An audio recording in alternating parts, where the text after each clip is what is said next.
I am going to be joined now by the singer Lily Allen. She lives in this area and is well known amongst the local community and knows a fair amount about the background to this whole issue. Lily Allen, what's your sense of what a public inquiry should be looking at?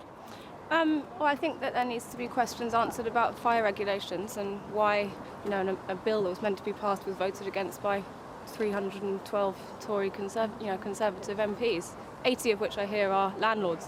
There has to be a conflict of interest there, and that needs to be investigated. I think.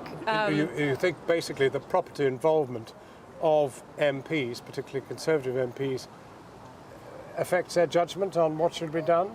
Oh, I don't want to get myself into a libelous situation, but no. To me, that's what's being said here on the ground. I think there's a lot of anger here towards the council, how they've dealt with people's concerns building up to this event, and how they've dealt with things after the event as well. A lot of the people I've spoken to draw attention to the reality that this is the richest borough in Britain, possibly in the world.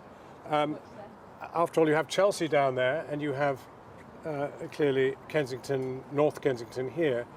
Holland Park. They're some of the most expensive properties on planet Earth.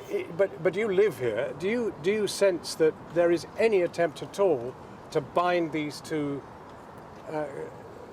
societies together? No, not really. I think that actually the council tends to try and drive people apart slightly here. I think so many community centres have been closed down. Pubs have been closed down and made into posh gastro pubs and housing for rich people. People are encouraged not to congregate and discuss what's happening in this area. They're not encouraged to have a community spirit. But look what happens when something like this happens. They know that the council don't care about them. That it's them that's going to care for themselves. I think one of the things that any outsider like me coming in finds is that the community is actually immensely strong and extraordinarily bound together, despite.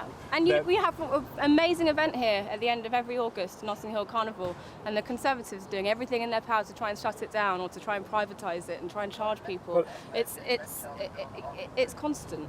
But then on the other hand, I suppose people looking in may say, well, she's probably pretty well off. I guess she lives in a nice house and all the rest of it. I do now because I've had a lot of money, but I didn't used to when I grew up around here. Really?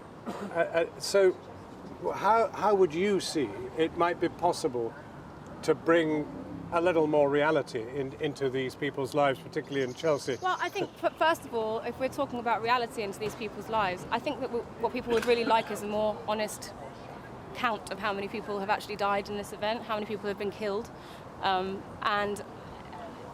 I think that the humanitarian effort on the ground here, the volunteering, which is being led by community leaders and volunteers, it's not being led by the council. It's being run by the people of this community, and it is chaotic. They don't have any experience with it, and I think that it's actually playing into the hands of the government, because once these people's hope turns to anger, they've got a real problem on their hands, and that is what I feel like the government are trying to micromanage people's grieving here. That's what's happening. I've never in my entire life seen an event like this where the death count has been downplayed by the mainstream media. 17, I'm sorry, but I'm hearing from people that the figure is much closer to 150, and that many of those people are children. In thanking you, I'm bound to say that the difficulty is that those are off-the-record numbers that I've been given from policemen and from firemen. I'm also aware of it, and I actually said at the beginning of the programme that the death toll is likely to mount very considerably. So why is that not coming out now? I don't understand. The difficulty is that they have to identify